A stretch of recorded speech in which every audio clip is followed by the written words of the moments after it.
تربوز یا water melon کا نام آتے ہی ذہن میں ٹھنڈک کا احساس آتا ہے۔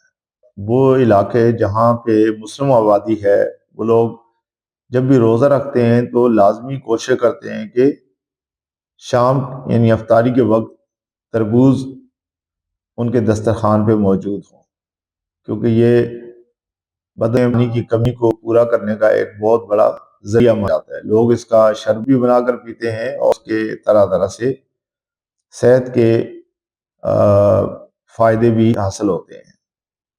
آج ہم اپنی اس ویڈیو میں تربوز کے بارے میں بات کریں گے۔ اگر میں یہ کہوں کہ کیا آپ جانتے ہیں کہ تربوز کے بیج اور اس کا لال گودا آپ کے دل کی شریانوں کو کھولنے اور گردوں کو فلٹر کرنے کی کتنی طاقت رکھتا ہے، تو اس کے جواب کے لیے آپ یہ ویڈیو پوری لازمی دیکھیں۔ طب نبی صلی اللہ علیہ وسلم اور اسلامی حکمت کے حوالے سے ہم بات کریں تو حضرت عائشہ صدیقہ رضی اللہ تعالی عنہا سے روایت ہے کہ نبی کریم صلی اللہ علیہ وسلم تربوز کو تازہ کھجور کے ساتھ ملا کر کھاتے تھے اور فرماتے تھے، ہم اس کھجور کی گرمی کو اس تربوز کی ٹھنڈک سے اور اس کی ٹھنڈک کو اس کی گرمی سے توڑتے ہیں۔ مطلب یہ ہے کہ وہ دونوں گرم اور سرد اثر والی پھلوں کو ملا کر کھاتے تھے، جس سے تاکہ کوئی نقصان نہ ہو۔ طبی نقطہ نظر سے یہ طریقہ علاج ثابت کرتا ہے غذا میں اعتدال رکھنا چاہیے، کیونکہ اس سے صحت کے اصولوں کے مطابق ہمیں فائدہ ہوتا ہے۔ طب یونانی کا نقطہ نظر یہ ہے کہ مزاجن تربوز سرد تر ہے اور دوسرے درجے میں سمجھا جاتا ہے۔ جگر اور مثانہ کے حوالے سے ہم بات کریں تو حکمہ اسے یرقان اور پیشاب کی جلن میں بہت معاون ثابت سمجھتے ہیں، بلکہ اسے نمبر 1 کا پھل قرار دیتے ہیں۔ صفرا کا خاتمہ، یہ خون کی حدت اور صفراوی بخار کو کم کرنے کے لیے صدیوں سے استعمال ہو رہا ہے۔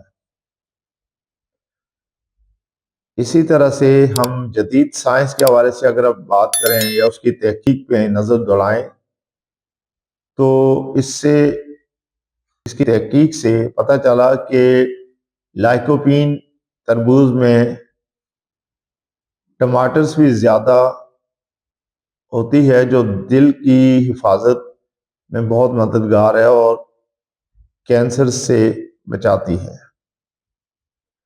اسی طرح سے ایک اور مٹیریل جسے ایل سائٹرولین کہا جاتا ہے، یہ امائنو ایسڈ پٹھوں کی کھچاؤ، مسلز کو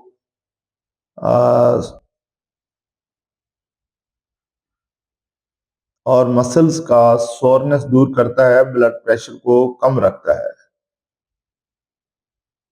ہائیڈریشن، پانی ہونے کی وجہ سے 92% یہ جسم میں پانی کی کمی کو پورا کرتا ہے۔ نمکیات کی کمی پوری ہو جاتی ہے تو اس سے بہت زیادہ جسم کو فائدہ ہوتا ہے۔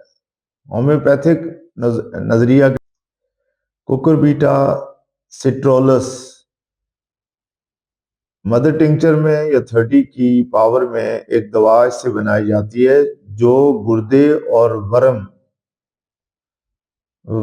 گردہ ایڈرما کے لیے بہت مفید ہے۔ یہ دوا جسم کی کسی بھی حصے میں رکے ہوئے پانی یعنی ڈراپسٹی کو نکالنے کے لیے بہترین مانی جاتی ہے۔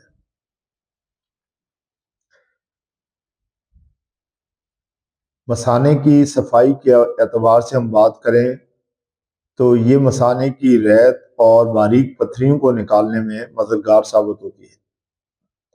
ہائی بلڈ پریشر کے حوالے سے اگر ہم دیکھیں تو